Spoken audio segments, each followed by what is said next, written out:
Hi friends, ഇന്നത്തെ എൻ്റെ video എന്ന് വെച്ച് കഴിഞ്ഞാൽ വീട്ടിലെ കുറച്ച് വിശേഷവും പിന്നെ അമ്പലത്തിൽ ഉള്ള വിശേഷങ്ങളുമാണ്. അപ്പോൾ വീഡിയോ ഇഷ്ടമായി ലൈക്ക് ചെയ്യുക, ചാനലിലൂടെ ഒന്ന് സപ്പോർട്ട് ചെയ്യുക. രാവിലെ തന്നെ അമ്മയും മോനും അമ്പലത്തിലൊക്കെ പോയിട്ട് മോന് നിറപറയൊക്കെ വയ്ക്കണമായിരുന്നു. അതൊക്കെ വച്ചു. നമ്മൾ തൊഴുതിട്ട് ഇന്നാണ് ആനയുടെ പേര് നമ്മളവിടെ ചോദിച്ചത്. അപ്പം ശാർക്കര ആഞ്ജനേയൻ. ആനയെ കാണാൻ ഒരുപാട് ഇഷ്ടമാണ്, കണ്ടുകൊണ്ട് നിൽക്കാനൊക്കെ.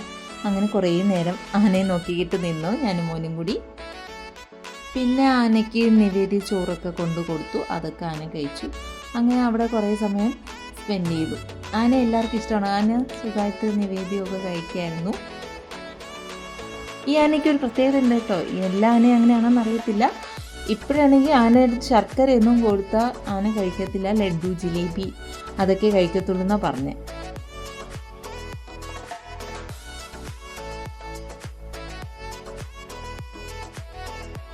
ആനയൊക്കെ കണ്ടിട്ട് നമ്മൾ വീട്ടിൽ വരായിരുന്നേ. ഇത് കണ്ടോ, നമ്മുടെ വീട്ടിൻ്റെ അടുത്തുള്ള വീട്ടിൽ മെരിങ്ങയ്ക്ക ഉണ്ടോ ഒത്തിരി. ഞാൻ മെരിങ്ങയ്ക്ക് സൂപ്പ് ഉണ്ടാക്കാൻ പോവാണ്. അങ്ങനെ നാടൻ മെരിങ്ങയ്ക്ക് കിട്ടി. അപ്പം അതവിടെ വിൽക്കാൻ വെച്ചിരുന്നു, അതും കൂടി മേടിച്ചിട്ട് വന്നു. അതെ, 3 മെരിങ്ങയ്ക്കുണ്ട്. മോള് പറഞ്ഞ് ഇത്രയൊന്നും വെക്കണ്ടെന്ന് പറഞ്ഞേ. ഞാൻ എന്തായാലും കുറച്ച് ക്വാണ്ടിറ്റി തന്നെ വയ്ക്കാമെന്ന് കരുതി. അപ്പോൾ ഞാൻ പെട്ടെന്ന് മെരിങ്ങയ്ക്കൊക്കെ വേവിച്ച് വെച്ചതിന് ശേഷം എനിക്ക് അമ്പലത്തിൽ അന്നദാനം കഴിക്കാൻ പോകണം ഗീസ്. അപ്പോഴും ഞാൻ വേവിച്ച് വെച്ച് പെട്ടെന്ന് തന്നെ തയ്യാറാക്കുന്ന റെസിപ്പിയാണ്. എല്ലാവരും ഒന്ന് ട്രൈ ചെയ്ത് നോക്കണേ. നല്ല വൈറ്റമിനും മിനറൽസ് ഒക്കെ ഉള്ള നല്ല ഹെൽത്തി ആണല്ലോ മെരിങ്ങയ്ക്ക. അപ്പോഴും നമ്മൾ പെട്ടെന്ന് തന്നെ തയ്യാറാക്കിയെടുക്കാം. മുരിങ്ങയ്ക്ക സൂപ്പിൻ്റെ സെപ്പറേറ്റ് ഒരു വീഡിയോ എടുത്ത് വെച്ചിട്ടുണ്ട്. അത് വേറൊരു ദിവസം ഇടുന്നതാണ്. ആദ്യം നല്ല അതിനകത്തുള്ള നിറയെ ചതയൊക്കെ ഉണ്ടായിരുന്ന ഉള്ള മുരിങ്ങയ്ക്കാണ്.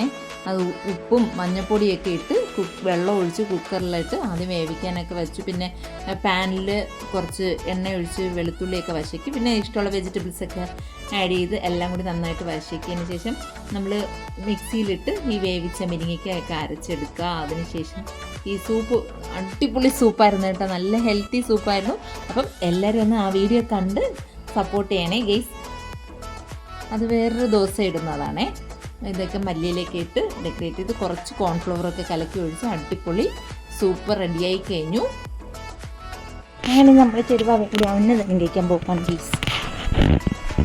നല്ല തിരക്കുണ്ടായിരുന്നു കേട്ടോ. 7ാം ഉത്സവമായിരുന്നു. ദിവസവും മുടങ്ങാതെ തന്നെ അന്നദാനം അവിടെ പോയി കഴിക്കാൻ സാധിച്ചതിൽ ഒരുപാട് സന്തോഷം. ഇന്ന് ആറാട്ടാണ്. ഇത് ഇന്നലത്തെ വീഡിയോ ആണ് കേട്ടോ. ആറാട്ടിൻ്റെ വീഡിയോ ഒക്കെ എടുത്തു വെച്ചിട്ടുണ്ട്. അത് ഒരു ദിവസം പോസ്റ്റ് ചെയ്യുന്നതാണ്. പുളിശ്ശേരി, സാമ്പാർ, പിന്നെ കുഞ്ഞു സോയ വെച്ചിട്ടൊരു തോരനും ഒക്കെ അടിപൊളി ടേസ്റ്റായിരുന്നു. എല്ലാം കിച്ചടി, അവിയൽ ഒക്കെ ഉണ്ടായിരുന്നേ അന്നദാനത്തിന്. പിന്നെ ഇന്നലെ ഉണ്ടായിരുന്ന പാലടയായിരുന്നേ, നല്ല അടിപൊളി പാലട. മോളാണെങ്കിൽ ആ പ്ലേറ്റിൽ ഒഴിച്ചിട്ടാണ് കഴിച്ചത്. ഗ്ലാസ്സിൽ തന്നു പ്ലേറ്റിൽ ഒഴിച്ച് മിക്സ് ചെയ്ത് അടിപൊളി പായസമായിരുന്നേ.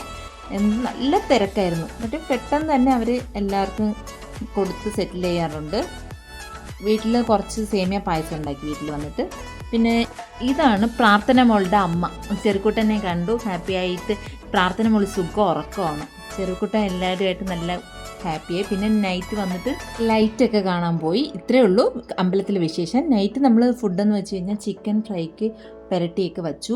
അപ്പത്തിന് അരച്ചിട്ടുണ്ടായിരുന്നു, അതൊക്കെ മിക്സ് ചെയ്തു. അപ്പം ഉണ്ടാക്കി, പിന്നെ ചിക്കൻ കറി ഉണ്ടാക്കി, പിന്നെ ചിക്കനൊക്കെ ഫ്രൈ ചെയ്തെടുത്തു. ഇത്രയാണ് ഇന്നത്തെ വിശേഷങ്ങൾ. പിന്നെ വീഡിയോ ഇഷ്ടമായി ലൈക്ക് ചെയ്യുക, ചാനലിലൂടെ ഒന്ന് സപ്പോർട്ട് ചെയ്യുക. വീണ്ടും അടുത്ത വീഡിയോ ആയിട്ട് കാണാം കേട്ടോ.